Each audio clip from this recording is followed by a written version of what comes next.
दोस्तों अभी मैं मौजूद हूँ एक मस्जिद के पास। आप तमाम लोग जानते हैं कि all India Muslim personal law board तमाम उनके अलावा और दीगर मिली तंजीमों ने ये ऐलान किया था कि वक्फ संशोधन बिल के ख़िलाफ़ तमाम मुसलमान जो हैं वो आज जुमा की नमाज जो है वो काली पट्टी को बांध कर अदा करेंगे। और यही वजह है कि हिंदुस्तान के तमाम मस्जिदों में आज जो मुसलमान हैं वो अपनी बाजुओं में काली पट्टी बांध करके नमाज अदा कर रहे हैं। असल में ये काली पट्टी मुखालफत है उस बिल की जिसके ज़रिए वक्फ बोर्ड के अंदर वो तरमीमें करने की कोशिश हो रही है जिसके ज़रिए यकीनन हिंदुस्तानी मुसलमानों के हक़ और हुकूक़ को छीनने की साजिशें की गई है। यही वजह है कि हिंदुस्तान के अलग अलग मस्जिदों में मुसलमानों ने अपनी बाजुओं पर एक काली पट्टी बांध कर ये अपने गम और गुस्से का इजहार किया है। यकीनन ये बात कही जा सकती है कि जिस बिल को पारित करने की कोशिश की जा रही है उसके खिलाफ हिंदुस्तान के मुसलमान अलग अलग हिस्सों में प्रदर्शन कर रहे हैं। चाहे वो देश की राजधानी दिल्ली हो या बिहार की राजधानी पटना, हर जगह मुसलमानों ने प्रदर्शन किया है। और अब इस प्रदर्शन को एक नए तौर पर पेश करने के लिए रात ही मौलाना फजलुर रहीम मुजद्दिदी है, उन्होंने ये ऐलान किया कि तमाम मुस्लिम समाज के जो लोग हैं वो अपने हाथों में अपने बाजुओं में काली पट्टी बांधेंगे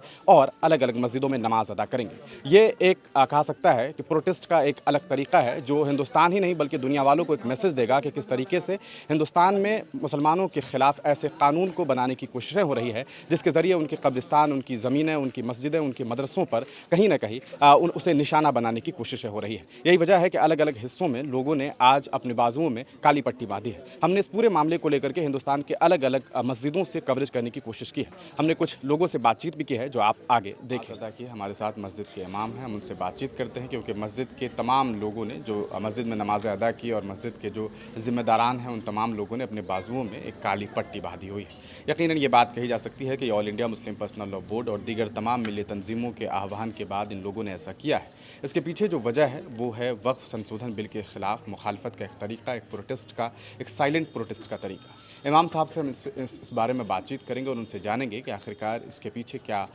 मुख्य वजह है और क्यों मुसलमानों को आज इस तरह का प्रोटेस्ट करना पड़ रहा है।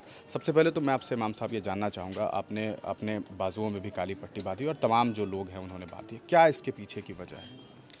इसके पीछे की वजह यह है कि हमारी हुकूमत एक कानून ला रही है जो वक्फ बिल की शक्ल में है। वक्फ की जो जायदादें हैं वो मुसलमानों की दी हुई अतिया की हुई जायदादें हैं। जैसे हमारे मुसलमान कुछ दौलतमंद होते हैं, कुछ कम दौलतमंद होते हैं, जब वो इंतकाल करने लगते हैं या उससे कबल ही वो अपनी सवाब की नीयत से कुछ जायदाद मुसलमान के मज़हब के नाम पे मसाजिद में, कुछ मदारिस में, कुछ ईदगाहों में, कुछ कब्रिस्तानों में अतिया कर देते हैं कि इसका सवाब मिलता रहेगा, ये सदक़े जारिया है। तो ये मुसलमानों की दी हुई दौलत है, किसी की छीनी हुई दौलत नहीं है। ये जो जायदादें हैं वक्फ़ की, मुसलमानों की दी हुई है, ये मुसलमानों के ही काम आना चाहिए। इसमें हमारी हुकूमत कुछ ऐसे कवानीन ला रही है जो इसको एक तरह से ख़त्म करने जा रही है या उसमें बहुत सारी तब्दीली लाने जा रही है जिससे मुसलमानों का फ़ायदा और भला नहीं होगा, किसी और का फ़ायदा और भला होगा। तो इसलिए हम लोग प्रोटेस्ट कर रहे हैं, एहतजाज कर रहे हैं। हम अपनी हुकूमत को ये बतलाना चाहते हैं कि आप इस कानून को वापस लीजिए, यह हमारा खामोश मुज़ाहरा है और हमारे धर्म और मज़हब का भी आप एहतराम कीजिए। हम अपने कानून का एहतराम करते हैं, हम इस मुल्क के वासी हैं, रहने वाले हैं, हम यहाँ की मिट्टी में पैदा हुए हैं, यहाँ की मिट्टी में मरेंगे। लिहाजा हमारी शरीयत का, हमारी मज़हब का और हमारे दीन धर्म का हिफाजत करना हमारी हुकूमत की ज़िम्मेदारी है। वो इसका पूरा ख्याल रखे और इस बिल को वापस ले। एक बात इमाम साहब जानना चाहें, चूँकि हम लोग बिहार में हैं, बिहार के मुख्यमंत्री हैं नीतीश कुमार, अगर उनकी बात की जाए तो वो अकेले दम पर इस बिल को ख़त्म कर सकते हैं, रिजेक्ट कर सकते हैं, क्योंकि इनके पास 12 मेंबर ऑफ पार्लियामेंट है और अगर ये 12 लोग इस बिल के अगेंस्ट में वोट करते हैं तो ये बिल पास नहीं होगा, कानून नहीं बनेगा। नीतीश कुमार चूँकि एक समाजवादी लीडर कहे जाते हैं और उन्होंने समाज के लिए काम किया है, आप लोग और तमाम इलाके के लोग अक्सर ये कहते हुए रहते हैं कि मुसलमानों के फ़रोग़ के लिए भी उन्होंने कई काम किए, जैसे कब्रिस्तान की घेराबंदी हो, मदारिसों के लिए।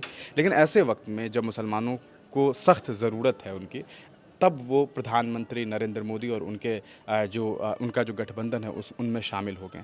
क्या आप लोगों को नीतीश कुमार से, क्योंकि वो एक समाजवादी लीडर के तौर पर हमेशा जाने गए, तो उनसे कोई उम्मीदें हैं कि वो अपना रुख बदलेंगे और मुसलमानों का साथ देंगे?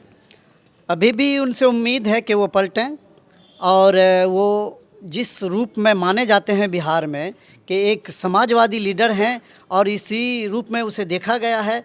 उन्होंने बहुत से अच्छे काम किए हैं, तो इस मामले में भी उसे दखल अंदाज़ी करनी चाहिए और मुसलमानों का साथ देना चाहिए।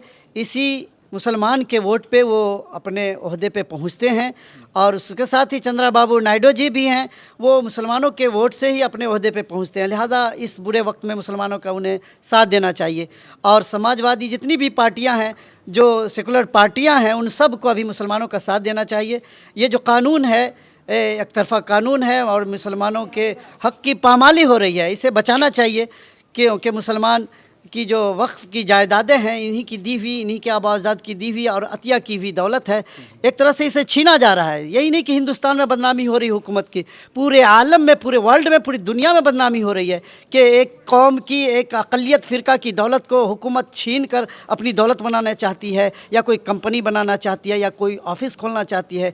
ये बहुत ही अफसोस की बात है कि पूरी दुनिया में हमारे भारत की एक बदनामी हो रही है। इस लिहाज से इससे बचना चाहिए हमारी हुकूमत को। ये मस्जिद के इमाम साहब हैं और उन्होंने साफ तौर पर ये बताया है कि किस तरीके से ये जो बिल का मामला है वो मुसलमानों के लिए नुकसानदेह है, और यह मामला सिर्फ हिंदुस्तान में नहीं बल्कि दुनिया के अलग अलग हिस्सों में लोगों तक पहुंच रहा है। और दुनिया वाले ये सोच रहे हैं कि जिस देश के प्रधानमंत्री अरब मुल्कों में जाके शेख को गले लगाते हैं, वो अपने मुल्क के मुसलमानों के साथ इस तरह का सलूक क्यों कर रहे हैं। रही बात बिहार के मुखिया नीतीश कुमार की, तो नीतीश कुमार से हमेशा लोगों को उम्मीदें रही हैं। वो एक समाजवादी लीडर के तौर पर हमेशा जाने गए, यही वजह है कि उनसे लोगों ने अभी भी उम्मीदें पाल रखी है। चंद्रबाबू नायडू, जो कल भी उनकी एक तस्वीर सामने आई, जब वो इफ्तार पार्टी में जाते हैं तो नमाज में पहली सफ़ में जाकर के वो नमाज अदा करते हैं। हालांकि इसकी ज़रूरत मुसलमानों को नहीं है। मुसलमानों को ज़रूरत है कि आप हमारे धर्म मज़हब के मामले में हमें वो आज़ादी दीजिए जो आज़ादी हमें संविधान ने दिया है। हम इस मामले में और भी कुछ लोगों से बातचीत करेंगे और आपके बीच उनका मैसेज लेकर पहुँचे। ये काला पट्टी आप लोग नमाज अदा करने के दौरान पहने हुए हैं, क्या मतलब है इसका? देखिए, हम लोग एक सिंबॉलिक प्रोटेस्ट कर रहे हैं जो सरकार के द्वारा वक्फ बिल जो लाया जा रहा है, जिसमें हमारे बुजुर्गों का जो ज़मीन है उसको हड़पने का कोशिश किया जा रहा है। मस्जिद है, हमारा मदरसा है, जो डोनेटेड ज़मीन है और जगह है, उसको जो हड़पने का एक साजिश है।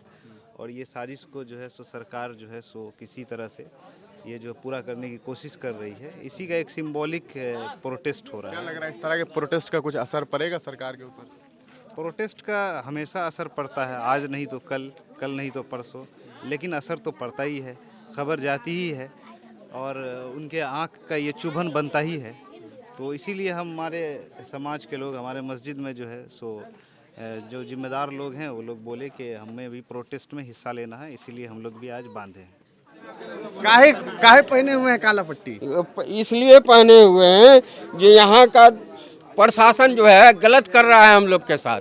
आज़ाद किए हम, राज हो गया उसका। देश को आज़ाद किए हम, राज कर रहा है वो, माल मार रहा है। हाँ, इसलिए काला पट्टी बांध हाँ, काला पट्टी बांध रहे हैं, शोक मना रहे हैं। हाँ, शोक मना रहे हैं।